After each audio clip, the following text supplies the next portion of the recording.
मौजूदा वक्त में देश की सबसे बड़ी पॉलिटिकल पार्टी बीजेपी के नए राष्ट्रीय अध्यक्ष के नाम ऐलान इसी महीने यानी जुलाई में होने की संभावना जताई जा रही है। लेकिन हर किसी के जहन में ये सवाल है कि आखिर बीजेपी का अगला और नया राष्ट्रीय अध्यक्ष होगा तो कौन होगा। सवाल है कि पार्टी का शीर्ष नेतृत्व किसके कंधों पर इतनी बड़ी जिम्मेदारी सौंपने वाला है, क्योंकि इस पद की रेस में कई बड़े दिग्गज लीडर्स हैं, जबकि पार्टी के शीर्ष कमान को किसी एक पर मुहर लगानी है। हालांकि नए अध्यक्ष के नाम को लेकर कुछ ऐसे भी नाम हैं जो इन दिनों अभी से ही टॉप में चल रहे हैं, लेकिन पार्टी के नए राष्ट्रीय अध्यक्ष के चुनाव में पहले महाराष्ट्र, हिमाचल प्रदेश, तेलंगाना और उत्तराखंड समेत कुल 6 राज्यों के प्रदेश अध्यक्ष बीते मंगलवार को ही तय कर दिए गए थे। इसके अलावा 2 राज्यों के अध्यक्षों का ऐलान बीते सोमवार को किया गया था। इस तरह अब पार्टी ने 50% अध्यक्ष वाला कोरम तय कर लिया है, जो राष्ट्रीय अध्यक्ष के चुनाव के लिए जरूरी होता है। बीजेपी ने कुल 35 संगठनिक यूनिट्स में पूरे देश को बांट रखा है। अब इनमें से 19 के अध्यक्ष तय भी किए जा चुके हैं। उत्तर प्रदेश और पश्चिम बंगाल जैसे बड़े राज्यों के अध्यक्ष अभी चुने जाने बाकी हैं, जिन पर जल्द ही ऐलान किए जाने की संभावना बनी हुई है।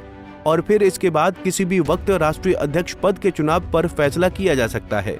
बात करें अध्यक्ष पद की रेस की, तो इसमें हरियाणा बीजेपी के दिग्गज लीडर मोहनलाल खट्टर, भूपेंद्र यादव, मध्य प्रदेश बीजेपी के दिग्गज लीडर शिवराज सिंह चौहान सबसे आगे माने जा रहे हैं। एक और जानकारी के मुताबिक मनोहर लाल खट्टर, भूपेंद्र यादव और शिवराज सिंह चौहान के अलावा भी एक नाम राष्ट्रीय अध्यक्ष पद के नाम में सबसे आगे चल रहा है, और वो नाम है धर्मेंद्र प्रधान का। अब सवाल है कि इनमें से ही किसी के सिर पर ताज सजेगा या कोई छुपा रुस्तम निकलेगा। कई मीडिया रिपोर्ट्स के मुताबिक इतना साफ है कि नए अध्यक्ष के चयन में आरएसएस की पसंद की भूमिका होगी। वैसे व्यक्ति को कमान मिलेगी जिसमें संगठन और सरकार में तालमेल बिठाने की क्षमता हो, उसकी प्राथमिकता संगठन को मजबूत करना हो और एक नजर 2029 के लोकसभा चुनाव पर हो। बता दें कि राज्य और केंद्र शासित प्रदेशों के हिसाब से बीजेपी के पास कुल 37 प्रदेश अध्यक्ष होते हैं, जिनमें से 19 के प्रदेश अध्यक्ष चुने हुए हों तो राष्ट्रीय अध्यक्ष का चुनाव हो सकता है। बता दें कि राष्ट्रीय अध्यक्ष पद के चुनाव के नामों में सबसे आगे चल रहे मनोहर लाल खट्टर, भूपेंद्र यादव और शिवराज सिंह चौहान तीनों मोदी सरकार में कैबिनेट मंत्री हैं। गौरतलब है कि संगठन की कमान जिस नेता के हाथों में थमाई जाएगी, उसे अपना पद भी छोड़ना पड़ेगा। इससे साफ है कि बीजेपी को अगर इनमें से कोई एक अध्यक्ष मिला तो फिर मोदी मंत्रिमंडल में भी फेरबदल होगा।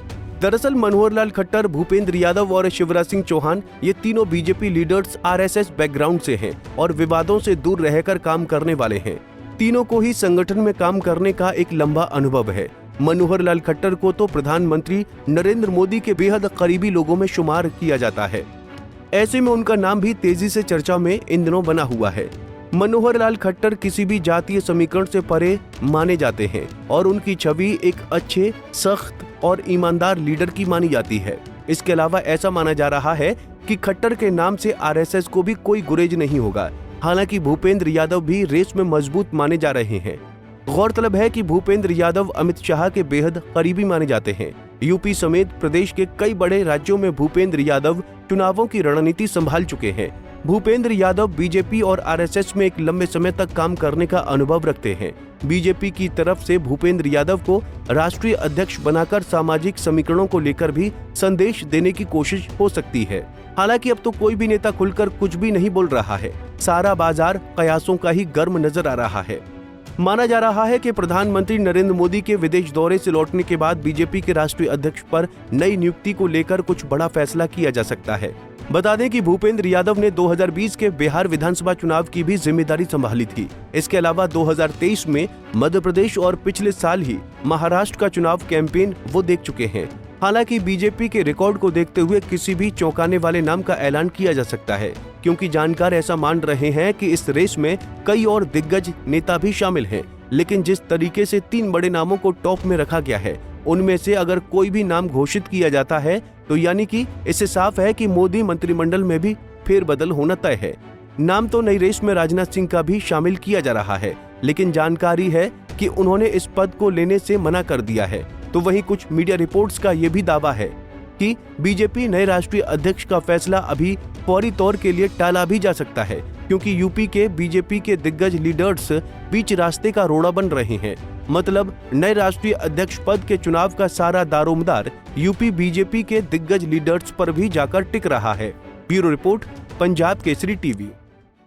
हमसे जुड़े रहने के लिए हमारे YouTube चैनल को सब्सक्राइब करें और नई वीडियो की नोटिफिकेशन के लिए बेल आइकॉन को दबाएं।